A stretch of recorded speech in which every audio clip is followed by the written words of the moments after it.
துறைப்பாக்கத்தில் சூட்கேஸிலிருந்து பெண்ணின் உடல் துண்டு துண்டாக மீட்கப்பட்ட நிலையில் ஒருவர் கைது செய்யப்பட்டிருக்கிறார். அண்மை செய்தியை பார்க்கிறோம். துண்டு துண்டாக வெட்டிக் கொல்லப்பட்ட பெண் மாதவரத்தைச் சேர்ந்த தீபா என்பது தற்பொழுது தெரியவந்திருக்கிறது. குமரக்குடில் பகுதியில் சூட்கேஸில் துண்டு துண்டாக வெட்டப்பட்ட நிலையில் பெண்ணின் உடல் இன்று காலையில் மீட்கப்பட்டது. இந்நிலையில் அந்த பெண்ணின் உடல் யாருடையது என்ற தீவிர விசாரணை நடைபெற்று வந்தது. ஏற்கனவே 3 நாட்களுக்கு முன்னதாக மாதவரத்தைச் சேர்ந்த தீபா என்ற பெண் காணாமல் போன நிலையில் அந்த பெண்தான் இந்த பெண்ணா என்பது குறித்த சந்தேகமும் இருந்தது. இந்நிலையில் இந்த வழக்கில் ஒருவர் கைது செய்யப்பட்டிருக்கிறார். அந்த பெண்தான் தீபாதான் இந்த வெட்டப்பட்ட பெண் என்பதும் தற்பொழுது தெரியவந்திருக்கிறது.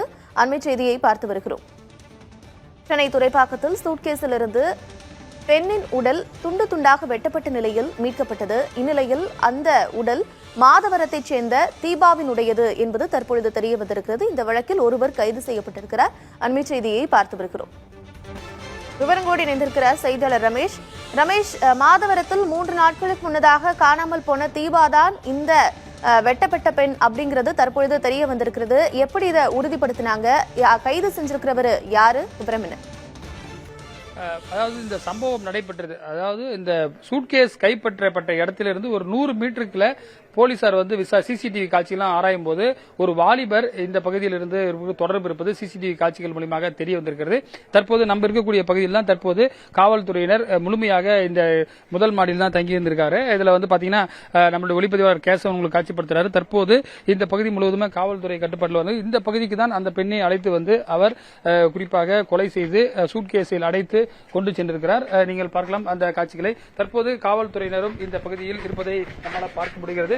தொடர்ச்சியாக இந்த பகுதியை தற்போது காவல்துறை வந்து தொடர்ச்சியாக இந்த வீட்டில் தான் குறிப்பாக இந்த சம்பவம் என்பது நடைபெற்றிருக்கிறது. இந்த பகுதியில் வசித்து வந்தவர் தான் தற்போது கைது செய்யப்பட்டு தற்போது அழைத்து செல்லப்பட்டிருக்கிறார். தொடர்ச்சியாக இங்க இருக்கக்கூடிய காவல்துறையினர் இந்த சம்பவம் நடைபெற்று கிட்டத்தட்ட ஒரு சூட்கேஸ் கைப்பற்றப்பட்ட ஒரு 5 மணி நேரத்தில் வந்து குற்றவாளி என்பது கைது செய்யப்பட்டிருக்கார். ஏன்னா சிசிடிவி காட்சிகளை பார்த்து இங்க வந்து கொண்டு வந்திருக்காங்க. அது மட்டும் இல்லாமல் இந்த பகுதியில் இருக்கக்கூடிய சிசிடிவி காட்சியில் இருக்கக்கூடிய ஹார்ட் டிஸ்க்லாம் வந்து கைப்பற்றி கொண்டு போயிருக்காங்க. அதாவது பாத்தீங்கன்னா இவர் வந்து அந்த பெண்ணை மாதவரத்திலிருந்து அந்த பெண்ணை வந்து 2 தினங்களுக்கு முன்பு அழைத்து வந்ததாக சொல்லப்படுகிறது. ஏதோ ஒரு வாக்குவாதம் ஏற்பட்டு அதற்கு இந்த நிலையில அவர் வந்து கொலை செய்ததாக சொல்லப்படுகிறது. சூட்கேஸ்ல வைத்து சொல்லப்படுகிறது. சார், இப்ப இந்த வீட்டில் வசிக்கிறீங்க, என்ன நடந்தது? அவர் எவ்வளவு நாள் அங்க வசிக்கிறார்? இல்ல, அவர் ஒரு 15 நாள் சார், ஒரு 15 நாள்கிட்ட இருப்பாங்களோ, ஒரு 15 நாள். அவரோட ஃப்ரெண்ட் தம்பி தான் தங்கி இருந்தது. அண்ணன் ஃபேமிலி ஊருக்கு போனதுனால அவர் இருந்திருக்காரு. எங்களுக்கு இப்போ காலையில் தான் தெரியும் இந்த மாதிரி பிரச்சனை என்ன. அவர் ஃபோட்டோ காமிச்சிட்டு போலீஸ் அந்த மாதிரி கேட்கும் போது தான் நாங்கள் மேலே இது பண்ணோம்.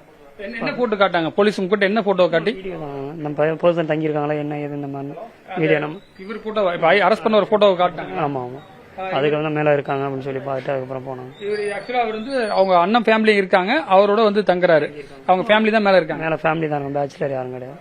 இப்ப இந்த சம்பவம் தெரியுமா உங்களுக்கு? பக்கத்துல வந்து ஒரு சூட்கேஸ்ல ஒரு பெண்ணுடைய உடல், அந்த பெண் எதுவும் இந்த பக்கம் வந்தாங்களா? பார்க்கல சார், நாங்கள் பார்க்கல, தெரியல எங்களுக்கு அந்த மாதிரி எதுவும் தெரியல. வேலை செய்யறாரு, அரெஸ்ட் பண்ணி கொண்டு போனாங்க இல்லையா? அவர் வந்து என்ன வேலை செய்யறாரு? தேடிட்டு இருக்காங்க. எந்த ஊர்ல இருந்து வந்திருந்தாரு? தெரியல சார். நீங்க இங்க என்னவா இருக்கீங்க? எங்க வசிக்கிறீங்க? நான் இங்கே தான் கீழே தங்கியிருக்கேன். எனக்கு தெரியல. ஒரு 2 வருஷமா நான் இங்கே தான் தங்கியிருக்கேன். எனக்கு தெரியல, நான் இங்கே வேலை பார்த்துட்டு தான் ஐடியில் வேலை பார்த்துருக்கேன். ஏன்னா இப்போ நாங்கள் வரும்போது தான் போலீஸ் இந்த வீட்டுக்கு வந்தாங்க. நாங்கள் ஒரு 1/2 மணி நேரத்துக்கு முன்னாடி வரும்போது போலீஸார் வந்தாங்க. விரைவில் வந்து இது துப்பு துளைக்கிருக்காங்க. என்ன ஆதாரத்தை வச்சு பண்ணியிருப்பாங்கன்னு நினைக்கிறீங்க? தெரியல சார். சிசிடிவி கேமரா தான் இப்போ தான் உங்களுக்கு என்ன நாலேஜ் எவ்வளோ இருக்கணும். சிசிடிவி கேமரா இது மாதிரி தான் பார்த்துருக்காங்க. ரெண்டாவது உங்களுக்கு தடிமனா இருக்கு, பிளட் இந்த லீக் ஆனது அந்த இருக்கு.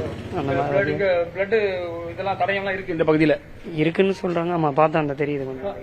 பார்க்கலாம், நீங்க பார்க்கலாம். இந்த பகுதியில் வந்து அந்த சூட்கேஸ் கொண்டு போகும்போது பிளட் இங்க இருக்கிறதையும் நம்மளால பார்க்க முடிகிறது. அவர் இந்த வீட்டில் தான் அந்த பெண்ணை, இளம் பெண்ணை வெட்டி துண்டு துண்டாக சூட்கேஸில் போட்டு இங்கிருந்து தான் பக்கத்தில் இருக்கக்கூடிய ஒரு சாலையில சிசிடிவி இல்லாத பகுதியாக கொண்டு சென்று அவர் வீசிவிட்டு சென்றிருக்கிறார். அதாவது கொலை செய்துவிட்டு இங்க வந்து உள்ள குறிப்பாக பாத்தீங்கன்னா அவர் வந்து ஆயாக படுத்திருந்திருக்கிறார். போலீசார்ட்ட கேட்கும் போது ஒரு கொலை செய்தது மட்டும் இல்லாமல் அவர் எந்தவித பதட்டமும் இல்லாமல் இந்த வீட்டில் உறங்கிக் கொண்டிருந்தவரை உள்ளே சென்று காவல்துறையினர் கைது செய்து அவரை அழைத்து வந்திருக்கார்கள். பக்கத்தில் இருக்கக்கூடிய சிசிடிவி காட்சிகள் மூலமாக தான் இது தெரிய வந்திருக்கிறது. அதாவது ஒரு இளம் பெண்ணை அழைத்து வந்து வீட்டிலேயே கொலை செய்துவிட்டு அந்த உடலை கொண்டு போய் தெருமுனையில் சூட்கேஸில் வைத்துவிட்டு வீட்டில் ஆயாக வந்து படுத்திருந்திருக்கிறார் குற்றவாளி. ஆனால் முழு விசாரணைக்கு பிறகுதான் அவர் என்ன எதனால் இதை கொலை செய்தார் என்று தெரிய வரும். தற்போது இந்த சம்பவம் சூட்கேஸ் கைப்பற்றப்பட்ட இடத்திலிருந்து ஒரு 100 மீட்டர் பக்கத்து தெருவில் ஒரு வீட்டில் ஃபேமிலியோட இருந்திருக்காரு. அவங்க பிரதருடைய ஃபேமிலியில அவர் வந்து கெஸ்டா வந்து தங்கியிருக்காரு. இந்த நிலையில தான் அவரை வந்து அரெஸ்ட் பண்ணி தற்போது சற்று முன்பாக நம்ம முன்னாடி தான் நம்ம ஒரு 5 மினிட்ஸ் முன்னாடி வந்தோம் இந்த பகுதிக்கு.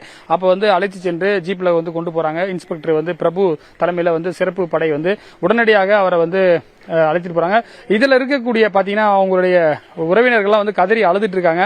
ஏன்னா வந்து இந்த மாதிரி ஒரு சம்பவம் நம்ம வீட்டில் நடந்துருச்சு, நம்மளுடைய உறவினர் இது மாதிரி பண்ணிட்டாரு அப்படின்னு சொல்லிட்டு ரொம்ப வந்து பதறி போய் இருக்கக்கூடிய காட்சிகளும் இந்த பகுதியில் இருக்கக்கூடிய அக்கம் பக்கத்தினருக்கே வந்து பெரிய வந்து ஒரு அதிர்ச்சிகர சம்பவமாக இருக்கிறது. குறிப்பாக இந்த தென் சென்னையுடைய பிரதான பகுதி இந்த ஐடி காரிடார். சார், இதுல இந்த உங்க ஏரியால ஒரு கொலை நடந்திருக்கு, இது நீங்க எப்படி பாக்குறீங்க? என்ன அவரை பத்தி தெரியுமா? அவரை பத்தி தெரியாது சார். அவர் வந்து நியூ ஆளு, வீடு வாடகைக்கு இருக்காங்க. அவங்க வீட்டுல இருந்து ஏதோ நைட் நடந்திருக்கு போல இருக்கு. விடிய காலமே அவர் போய் கொண்டு அங்க வச்சுட்டு வந்துட்டாரு போல இருக்கு. இவர் புது ஆள், அவரு இவங்க வாடகை வீடு இது. நீங்க இந்த ஏரியால தான் வசிக்கிறீங்க? இந்த ஏரியால தான் இருக்கும். இப்ப அவரு மேல வசிக்கிறவருடைய பிரதர் அவரு? அதான் டீடைல்ஸ் தெரியாது எனக்கு. நாங்க இந்த ஏரியால தான் இருக்கோம். இவங்க எல்லாம் புதுசா. ஆமா, இந்த ஆளை பார்த்து, இந்த பையனை பார்த்தே ஆள் இல்ல, பையன் இந்த பையனை பார்த்தே கிடையாது. நாங்க மர்டர் உங்க ஏரியாவில் நடந்திருக்கு, உங்களுக்கு எந்த அளவுக்கு அதிர்ச்சியா இருக்கு எங்களுக்கு. அது எல்லா இடமும் எப்பவுமே நடக்கிறது பேப்பர்ல பார்ப்போம். இப்ப எங்க தெருவுக்கே வந்துடுச்சு இந்த மர்டர், இங்கே வந்துச்சுன்னு சொல்லிட்டு. இதான் இப்ப கஷ்டமா இருக்கு. நாங்க இது வரைக்கும் பேப்பர்ல அங்க தூரமா பார்ப்போம், அங்க வெட்டிட்டாங்க, துண்டா விட்டாங்க, சூட்கேஸ். இதுக்கு நியரஸ்டா வந்து சூட்கேஸ் கிட்டே கிடைச்சிச்சு. முன்னாடி எல்லாம் வந்து சூட்கேஸ் கிடைக்குன்னா ரொம்ப நேரம் தேடுவாங்க. இது எங்க ப்ராப்பர்ட்டி சீக்கிரமா கிடைச்சிச்சு. போலீசார் வந்து விசாரணை பண்ணாங்களா? எவ்வளவு ஆரம்பிக்கல. உங்களுக்கு என்ன இதுல இந்த கொலையில ஏதாவது உங்களுக்கு சந்தேகப்படக்கூடிய எதுவும் நீங்க பாத்தீங்களா? காலையில எதுவுமே யாருமே பார்க்கல, யாரும் எந்த சந்தேகமும் வரல. அந்த இந்திக்காரங்க வேலை செஞ்சதுனால வந்துச்சு, இல்லைன்னா அந்த பெட்டி அங்கே தான் இருந்திருக்கும். சொட்ட அந்த பெட்டி இருந்திருக்கு. இங்க இருந்து அந்த ஸ்ட்ரீட் வரைக்கும் தான் ஃபுட்டேஜ் இருக்கு, அதனால அது வரைக்கும் வலிச்சுன்னு போயிருக்காரு. அதுக்கப்புறம் ஃபுட்டேஜ் காணும். அதுக்கப்புறம் இது எங்க அசோசியேஷன் மூலியமா தான் அந்த ஃபுட்டேஜ் கண்டுபிடிச்சிருக்காங்க. சிசிடிவில அவர் எடுத்துட்டு போறது இருக்கு. ஆமா, அந்த இங்க இருந்து அங்க எடுத்து போற வரைக்கும் இருந்திருக்கு. அதுக்கப்புறமா உள்ளதுதான் இல்ல. பைக் எடுத்து வச்சிருக்காரு, நார்மலா கொண்டு போய் நடந்து ட்ராலி மாதிரி வலிச்சுன்னு போயிருக்காரு போல இருக்கு. ஏர்போர்ட்ல கூட்டு போறப்ப ட்ராலி மாதிரி கூட்டு அப்படிதான் சொன்னாங்க. நான் ஃபுட்டேஜ் பார்க்கல, ட்ராலி மாதிரி வலிச்சிட்டு போனதா சொன்னாங்க. அதாவது வந்து ஒரு ட்ராலி மாதிரி ஒரு பெரிய சூட்கேஸ்ல உடலை வைத்து ஒரு ஆயாக வந்து கொண்டு போய் இந்த பக்கத்தில் ஒரு 100 மீட்டர் பக்கத்தில் கூடிய தெருமுனையில வச்சுட்டு வந்திருக்காரு. இந்த பகுதியிலே வந்து முழுக்க தற்போது காவல்துறை வந்து அவர் எந்த பகுதியை சேர்ந்தவர், ஏன் இங்கு வந்து வசித்தார், எதற்காக இந்த கொலை நடந்தது என்பன போன்ற பல்வேறு விஷயங்கள். அதாவது வந்து ஒரு 5 மணி நேரத்தில் 5:30 மணிக்கு வந்து அந்த சூட்கேஸை கைப்பற்றாங்க. அதற்கு பிறகு உடனடியாக இந்த சம்பவத்தில் இருந்த குற்றவாளி தற்போது கைது செய்யப்பட்டிருக்கிறார்.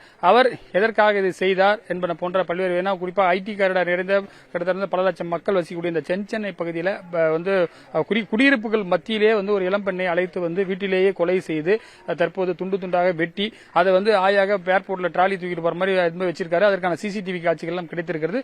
அவர் எதற்காக இதை செய்தார், என்ன மாதிரியான அந்த காணாமல் போன தீபா தான் இந்த பெண்ணும் என்று தெரிய வந்திருக்கிறது. எனவே இதற்கான உள்நோக்கம் என்ன என்பன போன்ற விஷயங்கள்லாம் விசாரணையில் நம்மளுக்கு முழுமையாக தெரிய வரும். போலீசார்கிட்ட தொடர்ச்சியா நம்ம பேசிட்டு இருக்கோம். கார்த்திகா.